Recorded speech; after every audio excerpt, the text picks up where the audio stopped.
South Africa currently has 350,879 confirmed COVID-19 cases, an increase of 13,285 cases since Friday. A total of 144 deaths were reported over the past 24 hours. The National Health Department has confirmed this, saying that Gauteng leads the count in the country's 9 provinces with 128,604 confirmed COVID-19 cases, while the Western Cape has 85,411, the Eastern Cape recording 60,976 cases to date. Meanwhile, the Health Minister, Dr. Zweli Mkhize, has made an urgent appeal for South Africans to observe non-pharmaceutical protocols to combat COVID-19. To talk more about this is Sandile Buthelezi, the Director General at the Health Department. A very good evening to you, Mr. Buthelezi, and thank you so much for taking the time to speak to us. Perhaps if I could just ask you to give us an update of the latest figures. Let's start with the national picture first. Yes, good evening to you and good evening to the viewers. Yes, I think you've just nicely elaborated the statistics. As a country, we're sitting at 350,000 cases. And of course, Gauteng, we're very worried about them. They're close to 130,000, followed by the Western Cape at about 85,000, then followed by the Eastern Cape. But we can see that KwaZulu-Natal is creeping up slowly. They're now registering no less than 2,000 new infections every day. And we think they will be overtaking the Eastern Cape quite soon and be the third province, as it happened with Gauteng when they overtook the Western Cape. So, and we're also very worried that in terms of the deaths, we're now going close to 5,000 deaths as a country. And of course, our recoveries are sitting at about 128,000, and we think we are actually moving slowly on that side.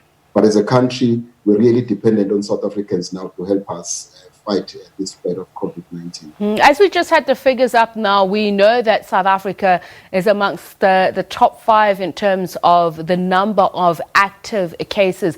The minister is saying that you're observing fatigue in adhering to public health safety guidelines. Do you think that this is as a result of this? I mean, just how bad is the situation? Yeah, well, the situation is bad, but we should not give up.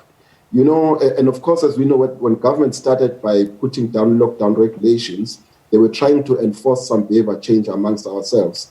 But now we've actually handed this back to South Africans themselves, because, I mean, with no vaccine and treatment, our main issue now is to depend on South Africans changing behavior in terms of implementation of non-pharmaceutical interventions.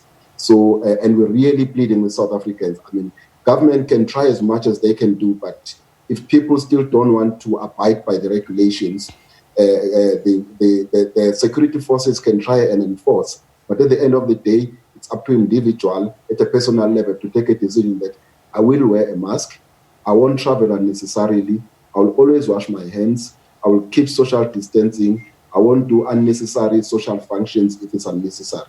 The minister also speaks of people not wearing masks at all or properly. But the question is, has there been enough public education on this? Because, for instance, I'm thinking we're going to talk to the WHO about this matter shortly. There is an encouragement that we must wear cloth masks. But what are we saying? Is it just cloth masks? Yes, a cloth mask, ideally, it should be double or triple ply, not just a simple one. Because, I mean, we're learning a lot when it comes to this virus. I'm sure you can hear that scientists are busy and we're getting new information every day. And then we'll always adjust as we get more information. There's been a lot of public debate about whether it's airborne or is it droplet spread. Of course, we don't have as much information as yet, and the WHO is leading us in terms of stewardship to ensure that we get this. But for now, we understand that people must wear masks properly, closing the nose and the mouth, not with the mask hanging down in the neck. If it's in the neck, rather leave it at home.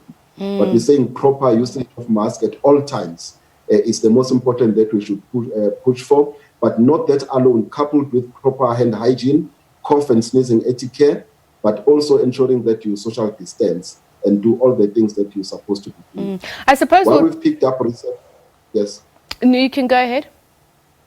Yes, no. What we've picked up is that there are still some isolated instances where people are still coming together in large numbers and having some parties, and it's really irresponsible to be doing that.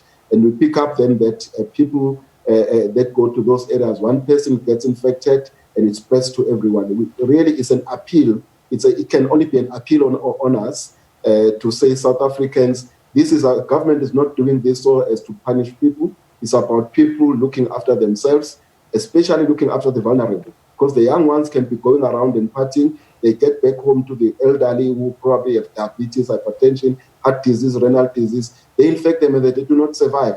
So for us, let us be responsible. And this is calling for social solidarity. Okay, so Mr. Buthelezi, the department has said that there's an expected surge over the next 2 weeks. Do we know by how much and how long it's expected to last? Yeah, it's quite a lot because we're working a lot on modeling. So if we look at the numbers, different provinces are going to surge at different levels. You can see Gauteng now. We had the Western Cape, and we can see now that for the past 2 weeks, Western Cape is now starting to actually plateau and leveling off. But Gauteng, KwaZulu-Natal, and Eastern Cape are actually reaching the high numbers. As you can see, Gauteng over the past week, they've been recording between 4,000 and 5,000 new infections. They've been probably 6 days ago, they went about around 6,000 infections, but they're sitting around 5,000. And we think in Gauteng we are at the peak, and over the next 2 weeks, it's going actually to be getting not easier for us. Hence, we've been. What is not easier, Mr. Buthelezi? If you say 5,000, are we looking at a doubling of those numbers? I just want us to get a sense of when we talk about surge, it's a percentage growth of by how much roughly? No, what we're looking at is how soon the infection doubles, especially looking at per 100,000 infections that we get.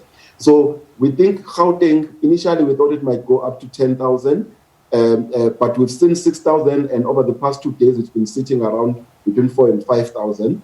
And we're watching it slowly because this virus is very unpredictable. So we've depended mainly on modeling, which is really mathematical, putting it into different variables to see how it will go. So we think that Gauteng is going to be sitting around 5,000, 6,000, 7,000, maybe probably not beyond that. But again, I'm saying this is very unpredictable. It's based on mathematical models. But looking at the trend now, that's why it's been sitting 5,000, 6,000, 5,000, 6,000. All right. Thank you so much for speaking to us, Mr. Buthelezi.